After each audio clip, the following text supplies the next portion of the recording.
Durante a reunião semanal, o líder sugeriu um piquenique junto à natureza para a descontração do grupo. Todos concordaram com a ideia do passeio, dividir o grupo em 2 equipes, sortear uma equipe para ir antes e fazer a limpeza do local. Ao chegar no lugar escolhido, a equipe logo tratou de organizar, abrindo um salão embaixo da copa das árvores. De repente, o grupo percebe uma luminosidade saindo do tronco das árvores. Todos ficam curiosos. Ao se aproximarem, são sugados pela luz. Foram transportados pelo portal do tempo para o ano de 33 depois de Cristo. Ainda meio atordoados, sem entender o que estava acontecendo, se deparam com Jesus na beira do lago junto com os apóstolos. Surpresos, não acreditando no que estavam vendo, se aproximam de Jesus e perguntam: "É o Senhor mesmo? Jesus Cristo?" Sim, meus irmãos do futuro, sou eu mesmo, Jesus Cristo, o Filho de Deus. Mesmo o grupo conversando alegremente, Jesus percebe uma aflição em seus corações. O que vos aflige? Percebo uma grande angústia em seus corações. Os jovens contam que no Brasil é ano eleitoral e todos carregam nos ombros a responsabilidade de eleger pessoas comprometidas em resgatar o progresso do país que se encontra em colapso administrativo. A corrupção de parte dos políticos que estão no poder sucatearam o país. O povo está órfão diante da lei constitucional, onde diz que todo brasileiro tem direito à moradia, educação, saúde e lazer. Jesus compreende o que o povo brasileiro está vivendo bem mais do que o jovem possa imaginar. A injustiça e a maldade escravizam e alienam o homem, impedindo-o de pensar e agir por si mesmo. O que torna um homem digno de respeito é a obediência a Deus e o amor ao próximo. Em verdade vos digo, autoridade não é exercer autoritarismo. Autoridade é ter qualificação no serviço da entrega de si mesmo para o bem comum de toda a nação. Os jovens conhecem toda a história de Jesus. Sabem que ele deu sua própria vida lutando contra as injustiças sociais. Lhe contam que, assim como os faraós do Egito, no Brasil também teve no passado um regime político opressor, onde as pessoas não tinham liberdade nem para se confraternizar, pois qualquer reunião se tornava suspeita de ser organização contra o governo.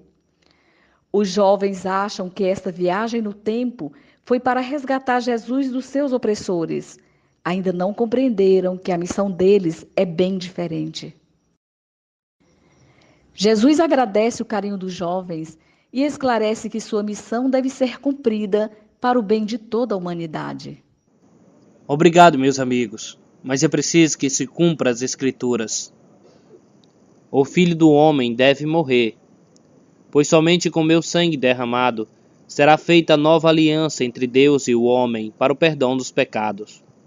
Eu vou para o Pai, mas deixo com vocês o Espírito Santo de Deus para protegê-los. Sigam as orientações das Escrituras Sagradas.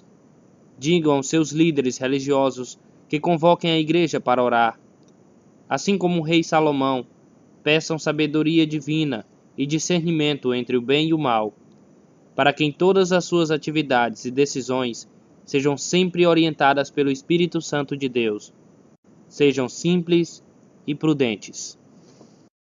Jesus recupera a autoconfiança dos jovens, estimulando-os a sonhar, ter esperança e buscar um país melhor.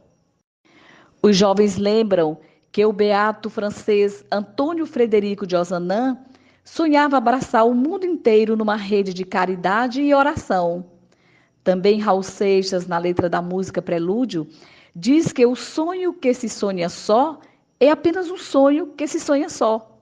Mas sonho que se sonha junto se torna realidade. E assim, com a força incentivadora de Jesus, decidem que ao retornarem utilizarão todos os recursos de comunicação, convocando o mundo a orar pelo Brasil neste momento tão delicado de eleições presidenciais, onde vários grupos se organizam para votar nulo ou branco, atitude que serve como protesto, mas não anula as eleições, pois o esquema é muito bem amarrado na lei eleitoral. Uma jovem do grupo explica que o esquema é uma manobra complicada para o entendimento de quem não está no meio político. Esclarece que a Justiça Eleitoral só contabiliza os votos válidos, independente da porcentagem de votantes referente ao número de eleitores aptos ao voto. Os votos nulos e brancos não têm valor para eleger ou derrotar os candidatos. Portanto, uma eleição jamais será anulada por conta de votos nulos e brancos. Por exemplo, o Brasil tem mais de 200 milhões de habitantes, mas somente 283 pessoas estariam aptas a votar na escolha do presidente da República. Dos 283 eleitores, 2 são candidatos, candidato A e candidato B. Ao terminar as apurações das urnas, haviam 140 votos nulos, 140 votos brancos e somente 3 votos válidos. Eram os votos dos 2 candidatos e o voto da mãe do candidato A. No exemplo dado, os jovens acham que a vitória estaria favorável ao candidato A. Se enganaram.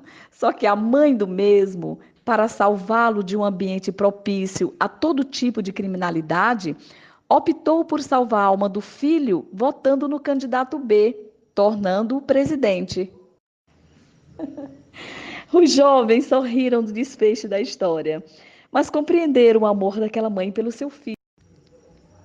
Jesus, observando o compromisso dos jovens com o seu país, confia-lhes uma missão. Orem com fé e confiança. Eu sou o Filho de Deus.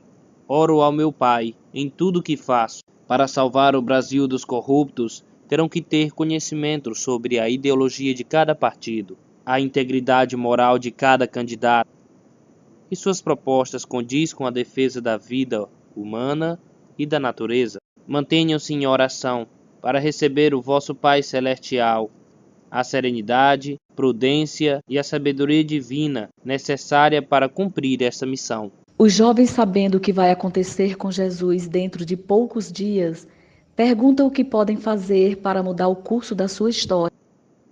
Na minha história vocês não podem interferir. Eu sou o caminho, o Salvador da humanidade. Mas terão muitos outros Cristos nas pessoas dos pobres e excluídos. Os jovens compreendem que Jesus está falando de vários grupos, como dos idosos, das crianças abandonadas, adolescentes grávidas, dos negros, das mulheres, dos drogados, dos homossexuais, dos sem-tetos, sem terra e principalmente das famílias desestruturadas por falta de políticas públicas que atendam suas necessidades básicas. E assim todos se comprometeram a continuar com a obra evangelizadora de Jesus, começando pelo resgate das famílias. Jesus reconhece a ação de Deus naqueles jovens e os abençoa. A decisão de vocês vem do meu Pai. Eu vos abençoo. Estarei com vocês todos os dias. Agora vão, e que a paz esteja com vocês. De joelhos, os jovens se despedem de Jesus. No percurso de volta ao portal, os jovens oferecem ajuda a uma senhora grávida com um pote d'água acompanhada por seus filhos. A mulher atravessa o grupo, indiferente à existência dos mesmos. Eles percebem que ela não os viu, ficam assustados, começam a acreditar que estão mortos. Uma jovem os tranquiliza, lembrando-os que eles pertencem ao futuro, que naquele momento eles só existem nos projetos de Deus. Jesus nos viu porque Ele é divindade, é a segunda pessoa da Santíssima Trindade. Para Jesus não existe limite na dimensão tempo e espaço. E assim, o grupo radiante de alegria e contaminados pela sabedoria divina começam a cantar. E em meio à alegria de ter estado com Jesus, que mais uma vez surge o foco de luz que os transporta de volta para o futuro.